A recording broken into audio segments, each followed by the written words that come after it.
Baik, selamat pagi para peserta PKA Provinsi Bali yang saya banggakan. Assalamualaikum warahmatullahi wabarakatuh. Salam sejahtera untuk kita semua. Salam, Namo Buddhaya, Rahayu, Om Swastiastu.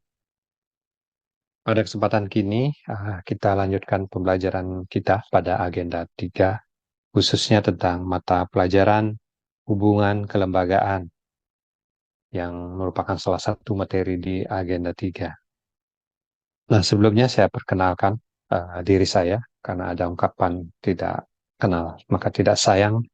Saya adalah Wayan Sumarejaya, merupakan WI Alimadya di BKPSDM Provinsi Bali, yang ditugaskan untuk bertemu dengan Bapak dan Ibu pada kesempatan ini untuk mengelaborasi beberapa hal terkait dengan hubungan kelembagaan dan juga etika WI.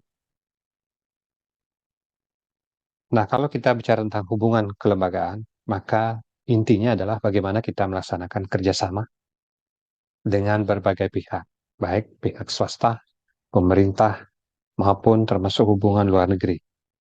Nah, di dalam kerjasama itu, agar berjalan dengan baik, tidak hanya materi ataupun hal-hal yang harus diperhatikan dalam kerjasama itu, bukan saja materinya, bukan saja isi kerjasamanya yang bisa saling menguntungkan, tetapi kita juga harus memperhatikan beberapa etika yang terkait dengan kerjasama.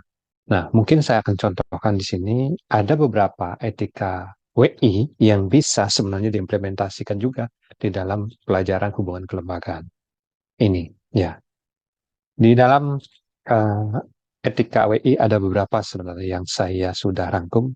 Oleh karena itu, izinkan saya share screen ya terkait dengan beberapa hal yang dapat saya kemukakan pada kesempatan ini.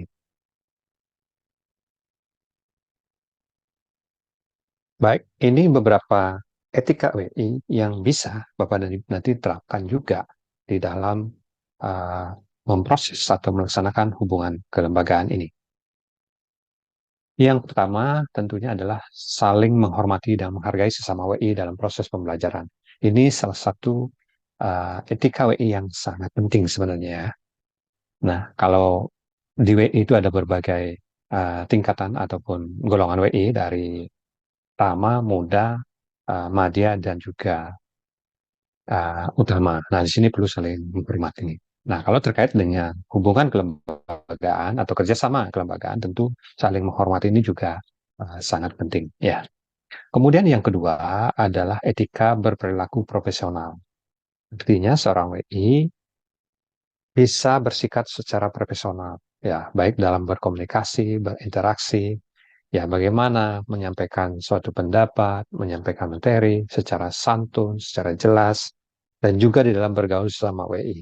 Nah, ini bisa juga diterapkan di dalam hubungan kelembagaan, yaitu bagaimana antar pihak yang kita ajak itu kita bangun komunikasinya secara profesional. Ya, jadi kita sendiri harus bersifat profesional, bagaimana menghargai dari profesi kita agar memuaskan semua pihak. Jadi itu sangat penting, berperilaku profesional. Kemudian yang ketiga, etika WI yang bisa diterapkan juga adalah komunikasi yang efektif. Ya, di dalam komunikasi ini sesuatu yang hal yang sangat penting sebenarnya dalam pelaksanaan tugas-tugas kita sehari-hari. Ya, komunikasi yang efektif tentu juga melibatkan tim yang efektif. Ini sangat baik di dalam kita berkomunikasi sama WI. Tetapi kalau kita hubungkan dengan uh, apa namanya kerjasama kelembagaan ini satu hal yang sangat penting karena kerjasama itu adalah merupakan sebuah dan efektif sebenarnya. Yang keempat adalah saling berbagi referensi ajar dan bahan tayang. Ini terjadi di WI. Ini sudah berlangsung dengan sangat baik, tidak memandang tingkatan dari muda, madya maupun utama. Ini selalu kita bertukar pikiran tentang referensi yang harus kita gunakan di dalam melaksanakan pengajaran. Nah, dalam hubungan kelembagaan atau kerjasama kelembagaan ini tentu bertukar data potensi daerah ini sangat penting atau potensi antar pihak yang akan kerjasama.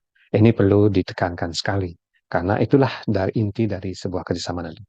Kemudian etika yang kelima adalah saling mendukung atau saling mengisi jika berhalangan hadir dan sebagainya. Kalau di sini adalah kerjasama berarti.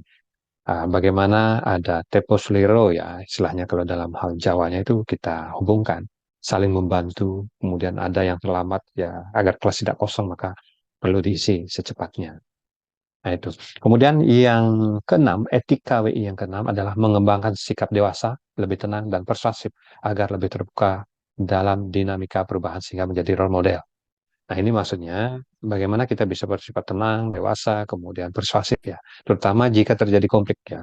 Jika terjadi perbedaan pendapat, maka ini harus diselesaikan secara dewasa. Ini juga bisa dipakai contoh etika yang bisa diterapkan dalam melaksanakan kerjasama. Pasti akan ada, karena di sana adalah perpaduan dari beberapa kepentingan.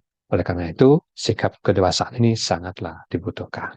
Yang kedua adalah memberikan masukan kritik dengan lebih santun dan kondusif atau konstruktif ya. Ini artinya di dalam memberikan kritik ya, baik dari tingkatan WI yang manapun itu harus ada hal-hal yang harus diperhatikan ya. Tidak semua orang senang dikritik secara langsung. Mungkin caranya kita menyampaikan kritik itu supaya bisa diterima oleh orang lain. Intinya kan apa yang menjadi masukan kita bisa diterima. Kemudian yang kedelapan atau etika yang terakhir adalah disiplin, penampilan yang baik dan bersemangat. Nah ini sangat dibutuhkan. Bagaimana menunjukkan seorang WI yang elegan, yang agile, ya, berpenampilan menarik, ya, kemudian juga bersemangat. Karena di samping memberikan pengajaran, WI tugas adalah untuk memotivasi peserta. Ini beberapa hal atau 8 etika WI yang sebenarnya yang bisa diterapkan di dalam melaksanakan hubungan kelembagaan dan ini menjadi pelajaran kita pada pagi ini. Nah, demikian beberapa hal yang bisa saya sampaikan bagaimana etika WI itu bisa diterapkan di dalam uh, pelajaran ataupun dalam melaksanakan hubungan uh, kelembagaan, ya, khususnya dalam kerjasama kelembagaan. Semoga apa yang saya sampaikan bisa bermanfaat dan bisa dipakai pedoman untuk kelancaran tugas-tugas Bapak dan Ibu selanjutnya. Demikian, saya akhiri dengan Rama Santi, Om Santi, Santi, Santi, Om. Terima kasih.